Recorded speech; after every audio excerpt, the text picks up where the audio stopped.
Hello, everyone. Good afternoon. Thank you very much for the presentation. My name is Norbert Ludant, and I will be presenting our work from 5G sniffing to harvesting leakages of privacy-preserving messengers.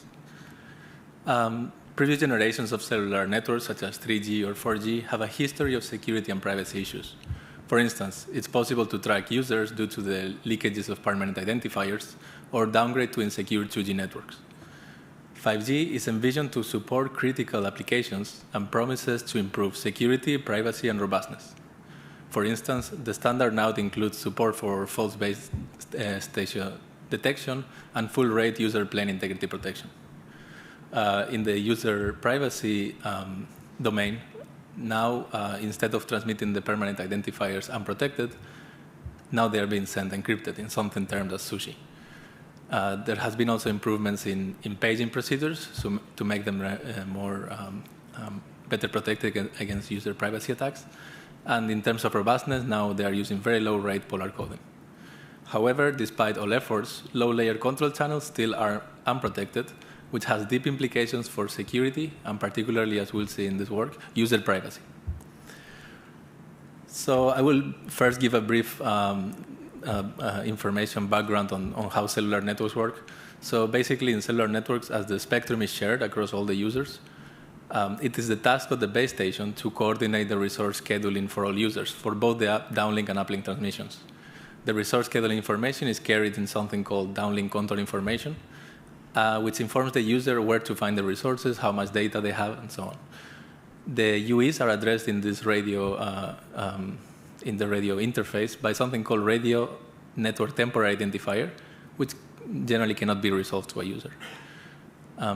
This information, the DCI, is carried in something called the physical downlink control channel, PDCCH, which is an unprotected channel.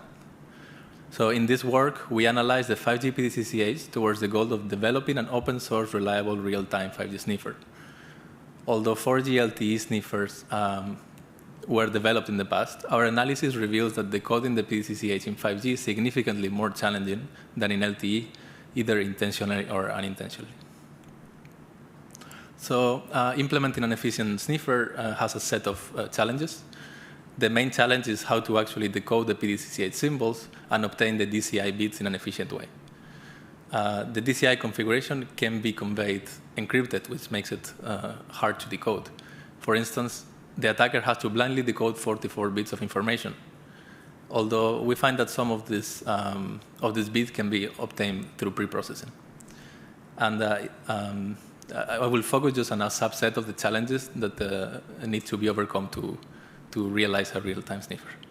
So first of all, a passive attacker doesn't know where the resources for the PDCCH are in time and frequency. So that will be a first issue that needs to be overcome. Another one is a very important challenge, which is in the decoding block of the PDCCH.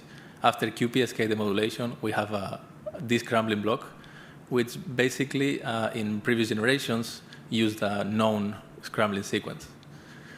However, in 5G, this scrambling sequence now requires some prior information, which includes the RNTI of the user and the scrambling ID, an identifier that is conveyed encrypted.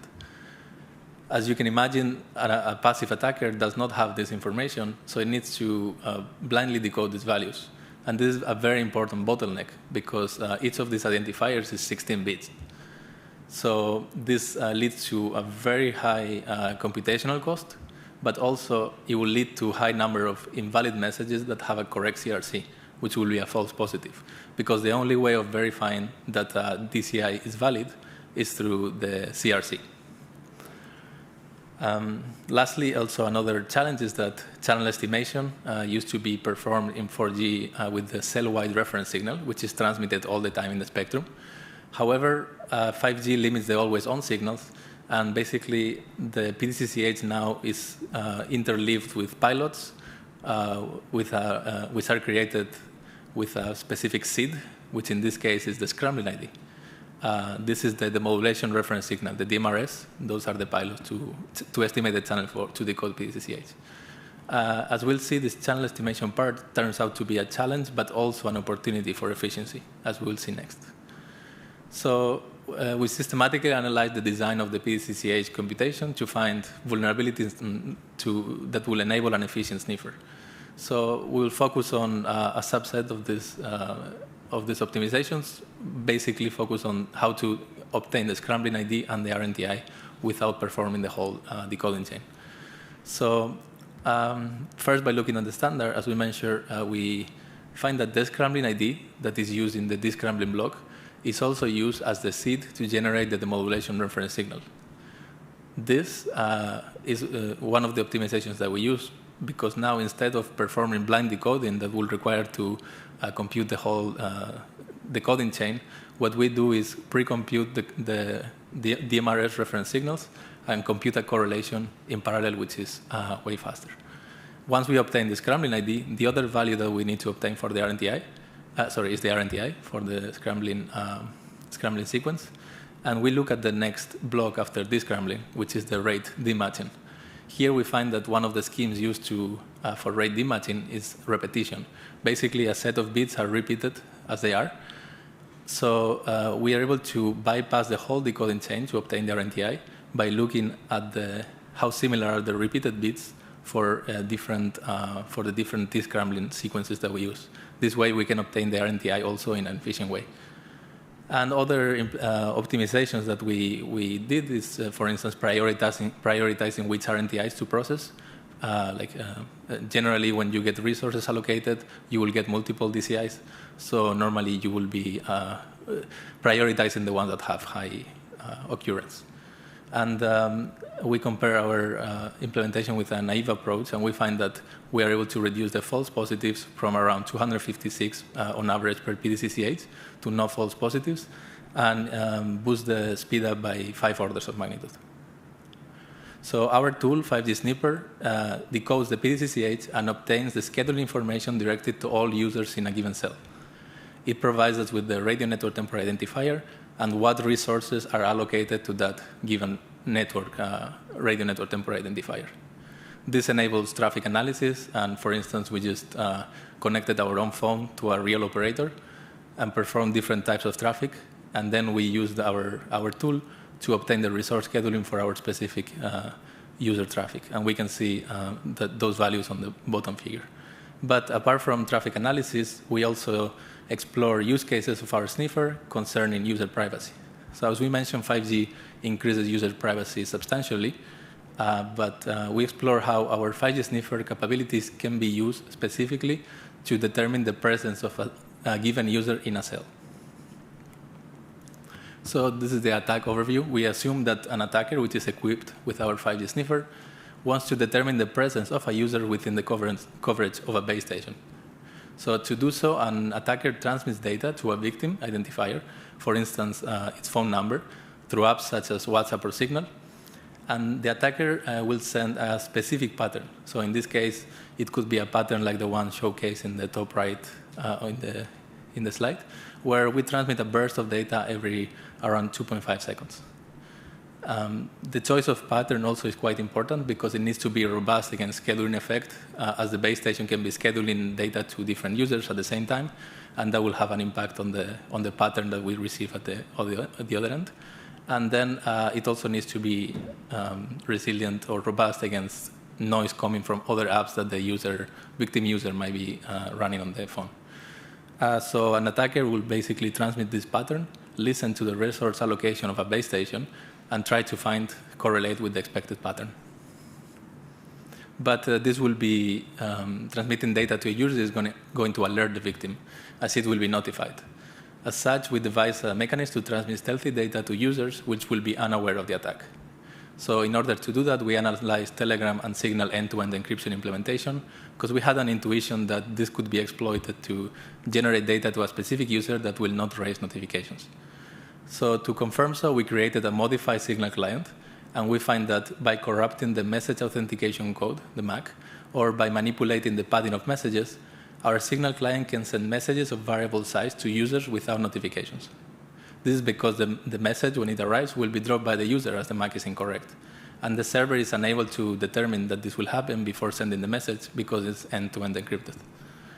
Our modified Signal client, paired with our traffic analysis capabilities, enables stealthy localization using a victim phone number connected to a 5G network. And next, we will show our evaluation performance of our end-to-end attack in a real-world scenario. So we place our target device under coverage of a 5G base station. While the phone is attached to the network, we use our modified signal client to transmit a specific pattern. And the phone we use is a Pixel 5, and we log our specific RNTI for this phone.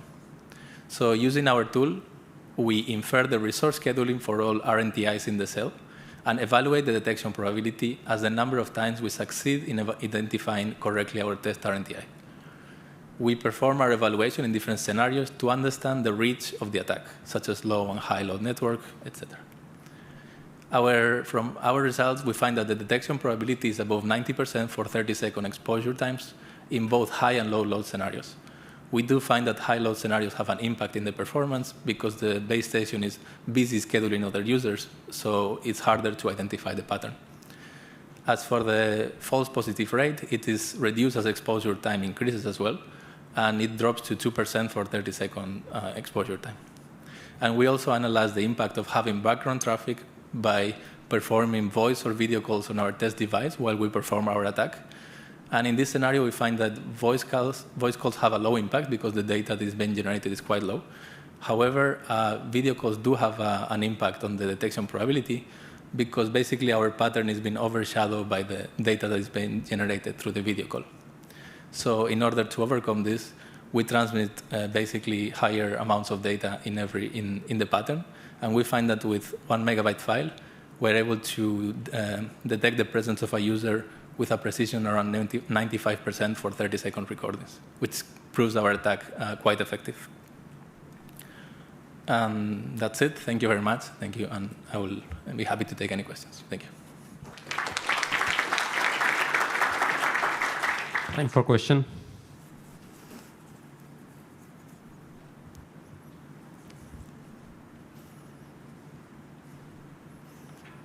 Hi, thanks for the talk. I just had a quick question. Do you have an estimate on how much the Zuchi is really used in real-world 5G implementations?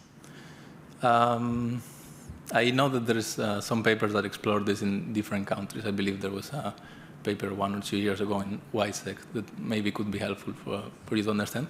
But from my experiments, I did find that operators, for instance, T-Mobile, as they have their own 5G standalone network, they do use Sushi, and they use it pretty much always because they have the capability. So I test with different SIM cards, and I saw that they are currently using it. I also know that probably MVNOs using other networks might not be using it because of probably the SIM card was not updated or they didn't give them keys or something like that, but yeah. You conducted those tests in which country? The US? In the US, yes. Thanks. We took measurements also just to see for how long does one configuration last and what are the different configurations in different countries. We took some measurements in Europe, in Spain, and other places as well. But Great, thank you.